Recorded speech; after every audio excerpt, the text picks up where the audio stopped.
may buwan na sineselebrate ang Mother's Day at may buwan din na sineselebrate ang Father's Day. At ngayong September 10, Sunday, isineselebrate ang Grandparents' Day. Sino sa inyo dito ang mga lola na at lolo? May I see? Taas ang kamay. Ayan. Okay, sino pa? Ay, aking teacher na si Ma'am Mary. Sino pa? Kinang sa likod.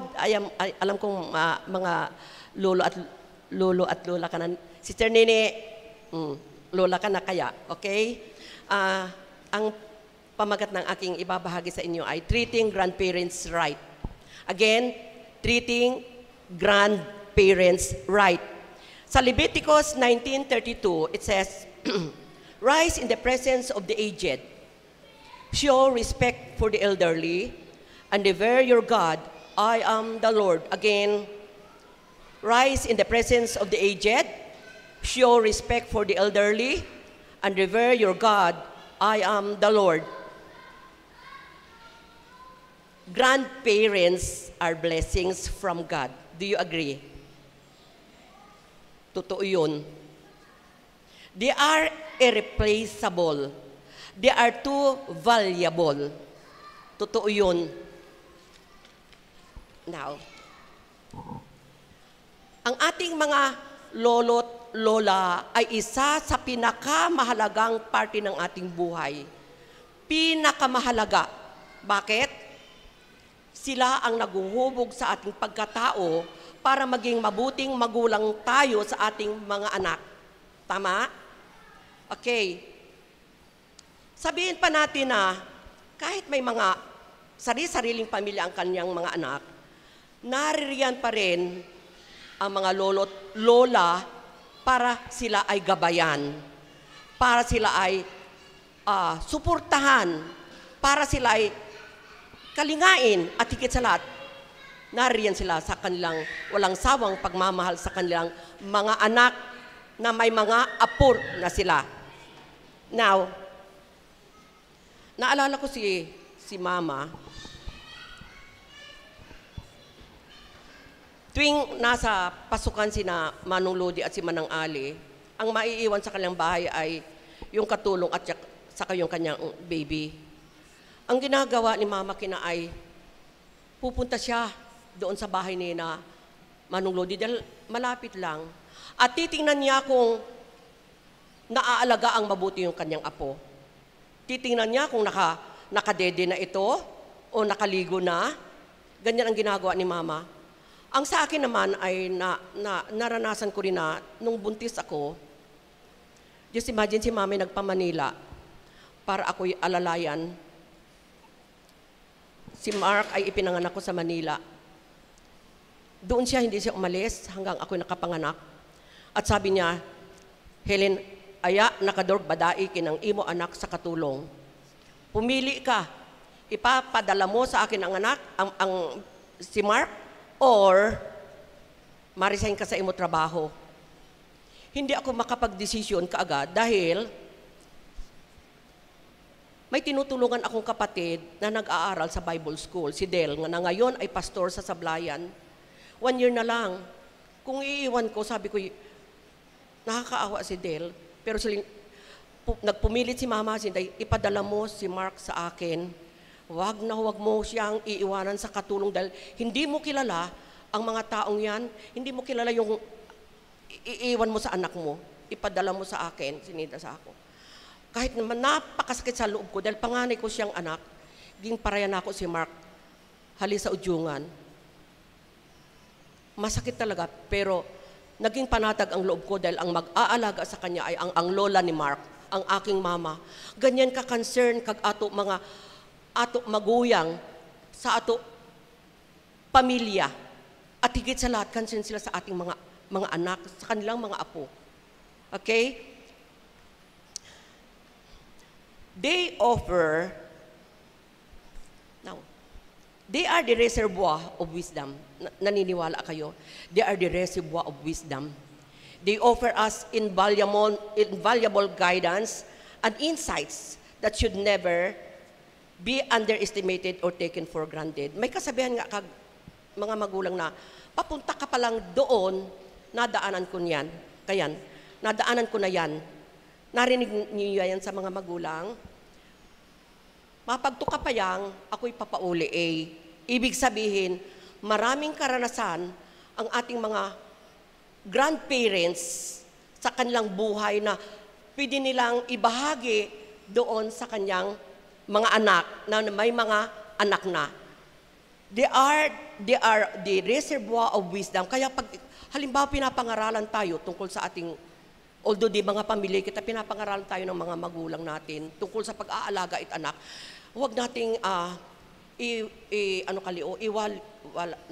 huwag nating take for granted katong in mga advices. Dahil yan ay isang napakalaking bagay para matutunan mo kung ano ang buhay may asawa. Now, si Mama noon ay Selena, Helensya, kali ka magkaligo sa anak. Ganito ka paliliguan mo ang iyong anak. Ganito siya, yung mga damit niya, ihiwalay mo sa mga damit ninyo at kailangan ito ay napaplansa or napapainitan. Ganyan si Mama noon. Abang concern sila sa idang mga apo. Abang concern si Mama sa mga apo. At si Papa, of course, may bahagi din ng aking Papa. Although si Papa ay lumaki sa, masabi nating medyo may kabuhayan sila, ibinahagi ni Papa sa amin yung karanasan niya sa aming lolo. Ang aming lolo ay masyadong particular sa education. Lahat sila magkapatid pinaaral ng aming lolo sa Manila. Pero si Papa, sa halip na mag-aral, ay nagpa-Amerika. For 19 years, sa Amerika siya. Umuwi siya na wala siyang natapos na kurso. Alam ba ninyo kung ano ang nangyari? Kaming naging pamilya niya ay nagsakripisyo.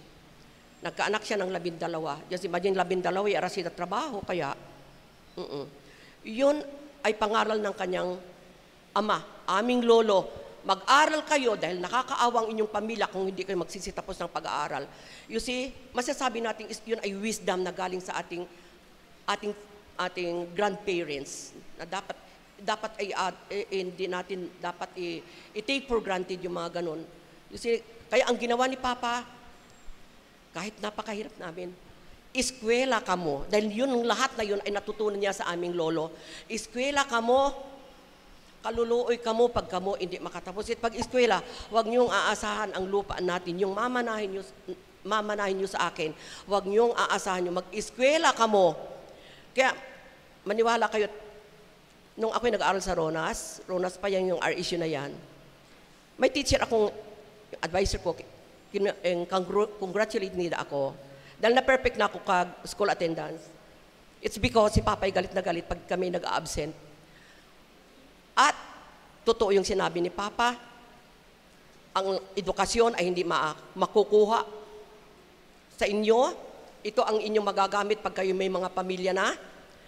At totoo yun, sa 12, siyam kami ang nakatapos. Salamat sa Panginoon. May Papa kami na nakinig sa aming lolo, yung mga laygay at amo lolo ay nagtumimo sa kanyang puso at iyon ay ibinahagi niya sa aming mga anak. Maraming salamat sa aking mga magulang. Salamat. Okay.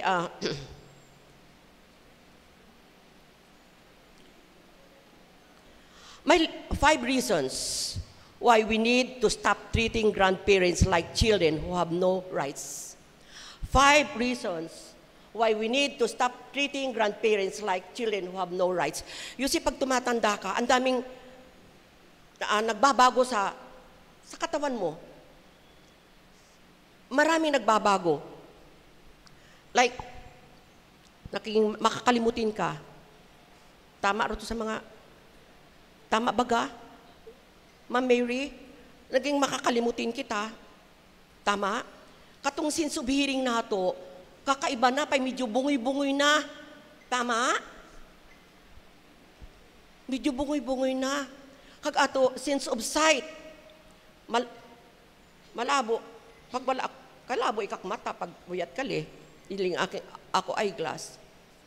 What else? Nagiging irritable. Pero bukod atanan na. Bukod ako irritable si Ralino.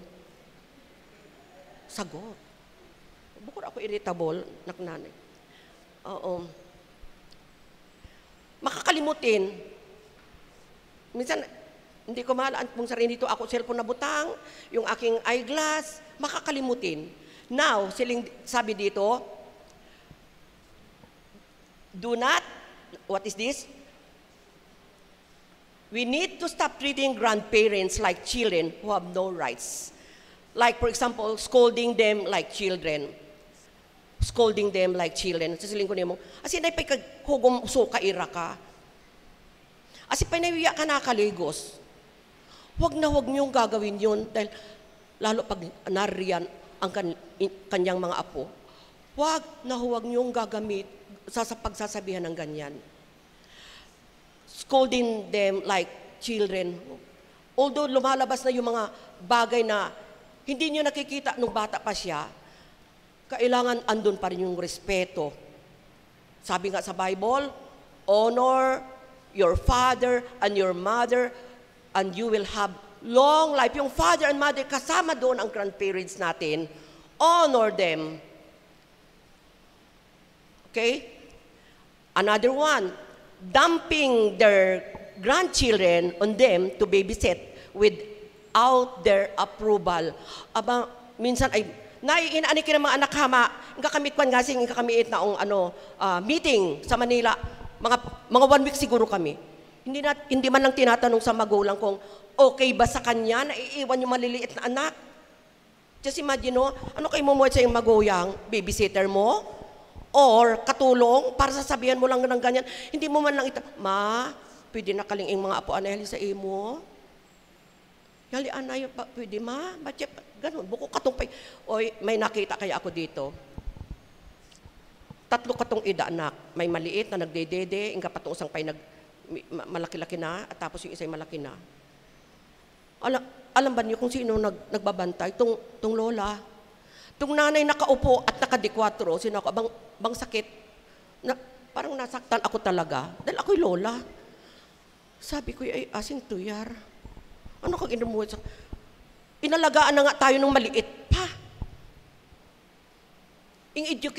Paaral tayo, tapos kasing may mga pamilya ka, gagawin mong babysitter, katulong ang sarili mong magulang para mag-babysit sa kanilang mga anak. Sa palagay niyo natutuwa ang Diyos niyan? Hindi nakgador. Hindi nakgador. Remember, what you sow, you will reap. Kung anong ginagawa niyo sa magulang niyo, gagawin din yan sa inyo. Remember that. Okay, another one. Giving them choices and not forcing things on them. Again, giving them choices and not forcing things on them. Huwag mong pilitin ko yung mga bagay na ayaw nila, na ikaligos May pilang adlaw ka nakaligos. O yarag baga. Alam mo kag maguyang, mayamigon. Pero buko ako kaya. No? Mayamigon kag maguyang. Ayag pilitang magkaligos. Kung ayaw. Amen? Usag tunga kag nagsabat. Oo. Ayag pilita yung mga bagay na ayaw niya. Okay? Stop trying to pay them back what you thought they did negatively to you in the past. Halimbawa, si mama, abang disciplinarian si mama. Apo, naalala ko, pasensya na kung palaging halimbawa na ako pamilya. Dahil nakikita ko doon kami sa ports ni mama. Ngayon, yung isa sa mga anak ni Manang Ali, umakyat ng yangka. Mababa lang naman yung yangka. Nakita ni mama, ay abang Jabes kali, pag nahuyog yung karaha, mapipingkaw ka. Baling mabuktot ka pa. Sarili ko itong mga magwing raha, mga konsentido, nakmaguyang nagbabantay, yung ida mga anak. Di, dali, yung pamakoy. Di rayang pamakoy. Malayo pa yun. Piligraha! Nagkutya itong pamakoy. Piligraha! Rin ito mga, Alejandra, Lodi. Ayag to, yakira siya na manong Lodi, exif Manang Ali. Hagto sa ports, nagmumuhat sa inaanak sa kajibis. Pero hindi pa rin yun nakaligtas kay mama. Binakoy gihapon si Jabes. Binakoy. Sila mga konsentido, nak mga maguyang kali, kung nahuyog kinang inro anak. Kag ida pag malaki ni mama, 12 kayo, ni isa sa inyo, yat pingkaw, yat nabulag, yat piang, yat buktot, daliging alagaan kamo na ako, sandosena, kamo. Kada ganun lang kag ida, concern sa mga apo. Lahat ng apo, agsahapon kina, although di mga katulong kinang ako maguyang, ag ako di katulong ra, usa kin anidang matulog, tulog, mabanig, humirsiat banig, ruto sa amukuan, agto sa kwarto, mabanig kina sida. Katuyog, at nakikita ng mga apo niya na may dalang matulog, abang hadlok, lahat yan matutulog, abantayan kina nida. You see, char si mama, habang buhay hindi ko makakalimutin kin ako nanay. I'm so blessed inka ako nanay, inka ako papa nakchar. Abang concern sa amo, lalo sa inang mga apo. Hallelujah. Thank you, Lord. Kaday pag silang char kina, pag nagrako ka, bang pintas ka katong una sa ako la? Bang pintas ka sa ako lo? Please, ay baga sinang ngasing nakmaguyang ika, mayuda ka, makakabayos ako sa imo. Never do that. Never do that. Malilisor ka Ginoo sa imo. Inguman ka tut imo grandparents dahil palangga kanida. Okay? Number 5. Treating them like they don't matter. May baga, yes, si nag-i-exist. Paya ba si nag-i-exist? Basta hinayang ka. Hinayang ka. Pay baga, mingat mga plano-plano sinra, ma-outing. Ay dahil maguyang nga ni, haliyang ka na ha. Haliyang ka. Bantay kag bayay. Salip nakpahalaga ni mo kag imo mother. And remember, nakikita kinat imo mga anak. Nakikita ida mga apo. Nakikita kinanida kung paano nimo intitreat kinang imo nanay o imo tatay. Nakikita. Remember, gagawin din yan sa'yo. Gagawin din yan sa'yo ng iyong mga apo. Pag ganun ang pag-treat mo sa imo nanay. See? So be mindful of their situation. Maging mindful kita kung anong nararamdaman ng isang matanda. Pahalagahan na kadunin, Rosindra. Remember, natutuwa ang Diyos na nagmamahal tayo sa ating mga grandparents. Natutuwa na kadukag ato Ginoo. Paano mo i-honor ka Ginoo kung mismong yung imo maguyang, kinang imo lolo ag lolo, nakikita mo ng dalang mata, hindi mo kayang respetuhin. Hallelujah. Now, naalala ko nung ako'y nag-70 years old. Abang blessed ako ingakot mga anak. Abang blessed ako nakingakot sa mag-asawang Jane ag Mark, si Toto ag si May, ag si BJ, si Sherilyn ag si Rain. Tung nag-birthday ako 70, uya ka dili Rain, di ka pa. Uya pa ka dili to. Uya para si diyan na si Sherilyn. Salamat po. Nagtataka ako pimisin na nagtitipon-tipon. Yun ako anong pimikang mimitingan nila ang mga anak pa araw-araw na nagkikita. Asing nagtitipon. Pag ako'y dadaan, nagbubuyag sindra. Diyan ako nauuno kaling mga anak na ako. Pa'y nawiwerdan ako, pero hindi ko gaanong pinansin yun. Sinin ako ay, oy, magbe-birthday kami ni tatay. Sinin ako, wag pa kagastos. Dan kain lang tayo sa labas. Yun lang. Ay, oo ko nunay. Parehas kami birthday it ako asawa. March 26. Nakakita ka mo to yan. Parehas kami birthday. Kada usahanak na ang celebration. And then, ito, dumating ng alas 3. Sino ito, BJ? Nay, ilis eh. Ay, di nag-ilis ako. Ang inilis ay nagpansa ko. Agtong bar. Siyempre, nung kinayanak kwan, yung pangpamerkado na ako. Asin na itong ado-adura. Anong ado? Ay, hinira kita makakaon sa liwa. Saan nauuno ka? Sige, yung ikununay. Agpas-pas yung alas 3 eh, gani. Pero before that, nakikita na ako si Jane, nag-human it kay, abang ganda itong idaing humanaki. Bang ganda talaga, na ako ne, kasi nung ay kat nag-order na sa birthday, siling. Nako, abang ganda niya. Anong oras kinabay yun? Ay, sa kuno na yun, alas 3. Ay, alas 3, hindi iya pa nabaoy. Ay, sa kinamarugay-rugay na ihalay. Adi naglisa. Mao kinanay, kaya kinakaing baro siling sa ako. Tais angkas siguro badai si tatay. Daling garat motor, angkas ako. Kami ni Mor, kita kami pagto, nasa Dobs. Silinit ko tong ako asawa. At siyang abang ramong motor nakapark dili. Nako, siyempre restaurant ramong nagkakaon. Pero yung kadokot idea kung ano kinangginguman itali ak mga anak. Pagpagto na ako. Abang tao, grabe sila ako. Surprise, ingat nagbutang sa ako. Panit na garland, mara sa kasawa. Ag ingat nagkantat, happy birthday. Pa hindi ako kabisay, pa natulala ako. Kahit kadayakit ko man sila ako. Ag tong cake na sila, hagto tong cake. Ay, patawar ka. Agag nag-MC, kinang ako daughter-in-law, si Lalak. Sinat nag-MC, hagto si Mark. Katong ako tuto, hagto, sinasiral imo, sinat nag-aser. Lord, sino ako, ariyo bang tawo? Imo yagay kaling surprise kami. Grabe, sino ako, pag nag-overwhelm kag ako kasadya nako, I'm so blessed na ako ingakot mga anak ag mga daughter-in-laws na bang palangga ako. Amen, May? Oh, you see? No, mampalangga ako't kinakaya. Ag tapos ay, cake, bukod pa noon, ingka pa cake ha, bang social talaga sinako, iba pinagkagastuhan talaga ak mga anak.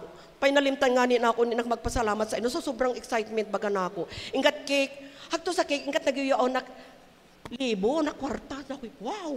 Sinimay, hilaha ko nunay, pagilan ako, aroy, abang haba. Wow, sinako, nagkagasto sila mga anak, ingregalon pa ako niya.